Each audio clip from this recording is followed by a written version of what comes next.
lah surat musik, surah ke-26 Asy-Syu'ara, para pemusik, para penyair, dimaktumkan di ayat 224 sampai dengan 227. Hampir mayoritas ulama termasuk Imam 4 mengharamkan. Ini bukan hal yang baru nih, bukan pendapat baru.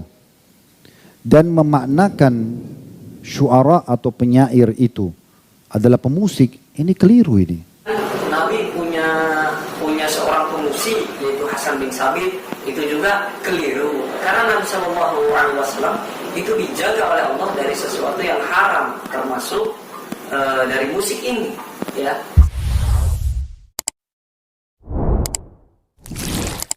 Assalamualaikum warahmatullahi wabarakatuh. Alhamdulillah, wassalatu wassalamu ala rasulillah. Baik teman-teman, hari ini kita masih membahas di seputaran polemik hukum musik.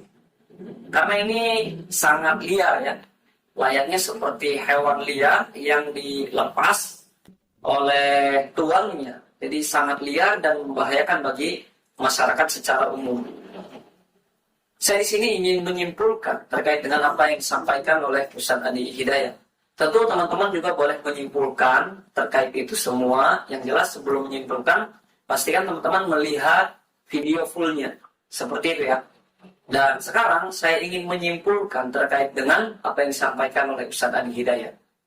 Ada 3 poin ya. Ada 3 poin yang menurut saya ini liar.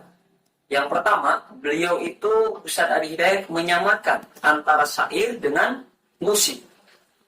Karena beliau menyamakan antara syair dengan musik, maka lahirlah poin yang kedua, yaitu beliau mengatakan ada surat musik di dalam Al-Quran, yaitu surat Asy-Syu'ara, surat pemusik. Ini ya. Jadi karena sebab yang pertama lahir yang kedua. Kemudian poin yang ketiga, beliau mengatakan bahwa seorang sahabat Nabi yang bernama Hasan bin Sabit itu seorang musisinya Nabi. Beliau Ustaz Adi Hidayat mengatakan syairun Nabi, pemusik di samping Nabi. Dan ini yang menjadi polemik liar ya, polemik liar seperti itu teman-teman.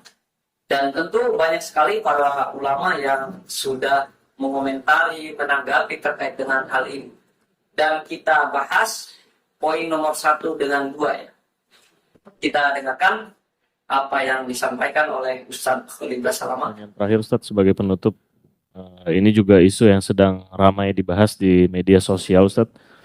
Belum lama ada seorang dai Ustaz yang menyebabkan syubhat di tengah-tengah kita dengan memberikan tafsiran sendiri tentang surah pemusik Ustaz. Yang akhirnya menafsirkan bahwa musik ini tidak haram Ustaz. Nah ini bagaimana pendapat antum Ustaz? Saya bukan sebutin pendapat saya, ya. Tapi hampir mayoritas ulama termasuk Imam 4 mengharamkan.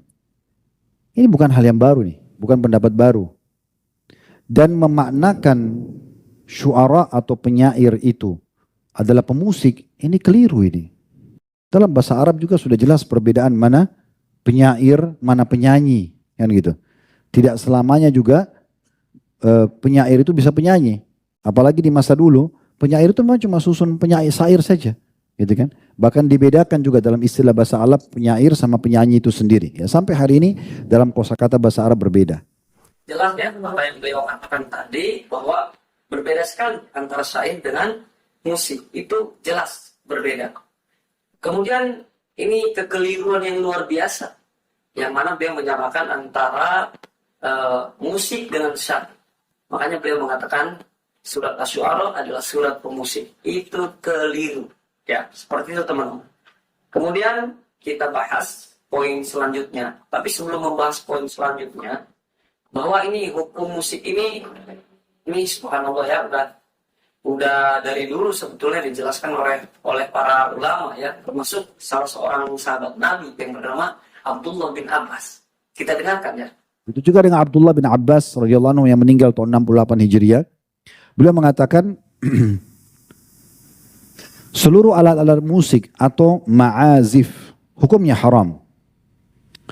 Bahkan beliau mengatakan beduk, gendang dan sejenisnya juga serta seruling masuk dalam hukum haram. Ini perkataan sahabat ya. Sahabat Nabi radhiyallahu anhu Abdullah bin Abbas mengatakan bahwa musik itu haram. Alat musik itu haram ya. Seperti itu teman-teman. Kemudian tidak cukup sampai di situ. Generasi setelahnya, generasi setelah sahabat, kita dengarkan Umar bin Abdul Aziz. Kita dengarkan. Setelah sahabat ada Umar bin Abdul Aziz yang beliau wafat tahun 101 Hijriah. Beliau jadi khalifah waktu itu tahun 99 selama 2 tahun sampai 101. Beliau mengatakan pada saat menulis surat kepada guru anaknya. Beliau mengatakan kepada guru anaknya, hendaklah yang pertama kali engkau tanamkan keyakinan pada anak-anakku dari akhlakmu adalah membenci alat-alat musik. Adik Umar bin Aziz berkata kepada guru anak-anaknya, yang paling pertama kau sampaikan kepada anakku, kau harus tunjukkan kalau kau benci musik itu. Ya. Yang pertama, sesuatu yang dimulai dari syaitan dan akibatnya ialah mendapatkan kemurkaan dari Allah yang Maha Pengasih. Karena sungguhnya telah sampai kepadaku dari para ulama yang terpercaya bahwa menghadir alat-alat musik dan mendengarkan nyanyian serta menyukainya akan menumbuhkan kemunafikan dalam hati. Ini perkataan Umar bin Abdul Aziz tahun 101 Hijriah meninggalnya. Kita sekarang 1445 Hijriah. Ini masih generasi awal ya. Beliau mengatakan karena nyanyian serta menyukainya akan menumbuhkan kemunafikan dalam hati. Sebagaimana air menumbuhkan rumputan. Demi Allah sungguhnya menjaga hal itu dengan tidak mendatangi tempat-tempat tersebut lebih mudah bagi orang-orang yang berakal daripada bercokolnya kemunafikan dalam hati. Tegas sekali Umar bin Abdul Aziz. Jadi beliau mengatakan bahwa musik ini menumbuhkan sifat kemunafikan. Makanya guru ngaji anaknya itu dikasih surat sama beliau tegas terkait dengan masalah musik ini. Seperti itu ya teman-teman ya. Dan tentu hampir mayoritas ulama, artinya jumhur ulama, termasuk a'immatul arba'ah, imam yang 4 itu juga mengharamkan musik. Ya, kita dengarkan. Itu juga banyak sekali ya dinukil perkataan-perkataan dari para ulama salaf, diantaranya Ibnu Taimiyah rahimahullah. Beliau wafat tahun 728 Hijriah. Beliau mengatakan 4 imam madhab berpendapat bahwa semua alat musik adalah haram. Ada hadis. Jadi alat-alat musik itu haram. Jadi beda ya antara syair dengan musik. Kemudian poin selanjutnya bahwa seorang sahabat Nabi, Hasan bin Sabit, itu adalah musisinya Nabi, pemusik di samping Nabi. Padahal jelas sekali Nabi SAW itu dijaga oleh Allah, dijauhi dari musik. Seperti itu kita dengarkan apa yang Ustaz Khalid Basaram sampaikan. Salah satu yang pernah saya temukan dalam buku-buku sirah yang unik ini, sebelum Nabi SAW dinobatkan jadi Nabi ya, waktu beliau masih mengembala domba, salah satu yang ditulis oleh ulama sirah itu, Nabi SAW diselamatkan dari segala macam pelanggaran agama, diantaranya mendengarkan musik dan menonton para penyanyi. Itu disebutkan dalam buku-buku sirah. Satu waktu disebutkan dalam buku-buku sirah itu, beliau pernah mendengarkan dari teman-temannya pengembala-pengembala. Nabi itu mengembala domba dari umur 8 tahun sampai umur 21 tahun. Jadi 13 tahun beliau mengembala domba.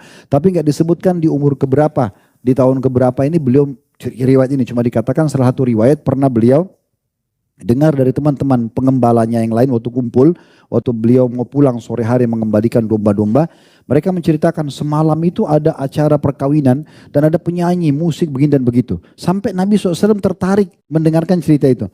Lalu beliau bilang, besok kalau ada acara lagi, saya akan coba melihat, tolong kamu jaga gembalaan saya. Maka dikatakan dalam buku itu, dalam buku-buku sejarah, kalau pada saat esok harinya, waktu saat beliau niat untuk pergi, beliau ngantuk dan tertidur. Dan itu terjadi sampai beberapa hari. Akhirnya beliau tidak jadi menonton dan menyaksikan hal tersebut. Nah itu. Masya Allah ya, seperti itu ya teman-teman. Jadi yang jelas syair dengan musik itu beda.